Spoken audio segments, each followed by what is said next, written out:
Buongiorno care persone all'ascolto, un saluto da Un sorriso in più Ollus, io sono Paolo e per la rubrica Un viaggio nell'arte oggi vorrei raccontarvi di un artista chiamato Gian Lorenzo Bernini che davvero lo possiamo definire come la mente e l'anima del barocco italiano. Il barocco altro non è che un momento artistico che si sviluppa nel 1600. Gian Lorenzo Bernini fu un architetto, uno scultore, un pittore, uno scenografo.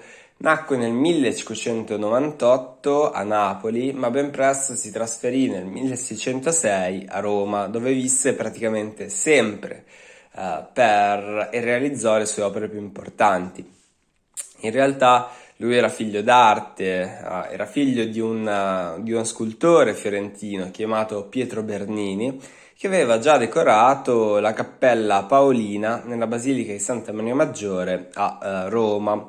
Proprio sotto la guida del padre, quindi inizia a sviluppare il proprio talento artistico e noi vediamo fin da subito come dimostrò di essere addirittura più bravo del padre e diverse sue opere lo testimoniano. Per esempio, la prima che vorrei analizzare, che vorrei vedere insieme a voi, è il David, realizzato nel 1623, che esprime qualcosa di diverso rispetto alla scultura precedente. Vediamo infatti una torsione, la rappresentazione del David contro Golia. Ovviamente noi vediamo soltanto David con in mano una fionda, un sasso che vuole scagliare contro Golia. Ma vediamo questa torsione della persona, questa tensione, questa emozione che trasuda dalla statua, e se noi pensiamo che in realtà la statua è assolutamente ferma, percepiamo comunque l'idea di movimento che questa torsione comporta. E poi se vediamo anche gli occhi fissi di David che cerca Golia, possiamo capire davvero l'emozione che questa opera, questo marmo riesce a trasmetterci. E proprio a livello di emozione, inevitabilmente bisogna fare riferimento anche a un'altra opera chiamata Apollo e Dafne, sempre realizzata da Gian Lorenzo Bernini attorno a quegli anni, quindi siamo nel 1622-1625. La storia è quella dell'inseguimento di Apollo nei confronti di una ninfa chiamata Dafne, e il padre di Dafne, per evitare che Apollo riesca a raggiungerla, la tramuta in alloro. E allora noi vediamo con questo gruppo scultoreo come il momento rappresentato sia quello della trasformazione, dell'inizio della trasformazione della ninfa Dafne in alloro, e proprio dal basso, dove sono le gambe di Dafne, inizia la trasformazione voluta da suo padre. E particolarmente importante è vedere lo sguardo di stupore, l'apertura della bocca di Apollo, che non se l'aspettava che Dafne potesse tramutarsi in alloro, e ugualmente Dafne ha tutta la preoccupazione di non essere presa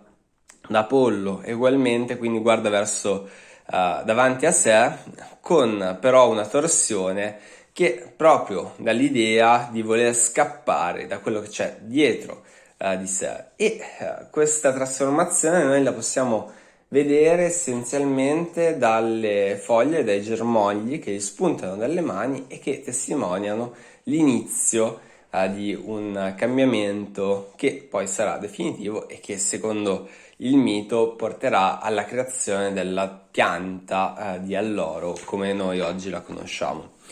Un'ulteriore scultura che vorrei mettere in luce, che si trova nella Basilica di San Pietro in Vaticano, riguarda il baldacchino.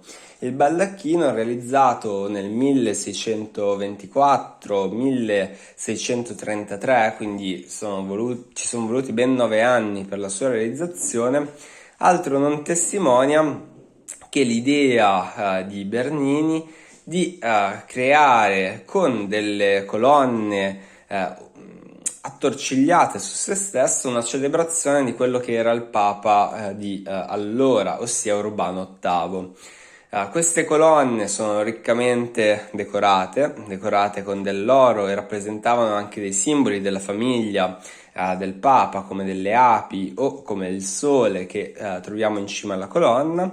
Sopra la colonna ci sono 4 angeli e delle ulteriori arcate che si restringono per farci vedere una palla, una sfera alla sommità, che altro non rappresentava che il mondo, e una croce. Quindi l'idea che si vuole rappresentare è che il cristianesimo, la potenza del papato, si potesse espandere su tutto il mondo.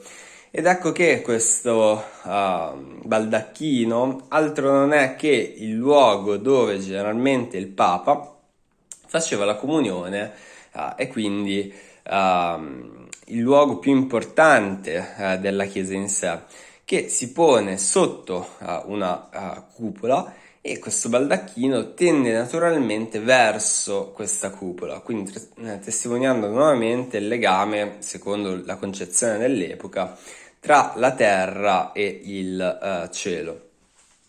Questa è proprio una rapida carrellata dell'opera di Bernini, però spero che vi sia piaciuto e ci vediamo nel prossimo video.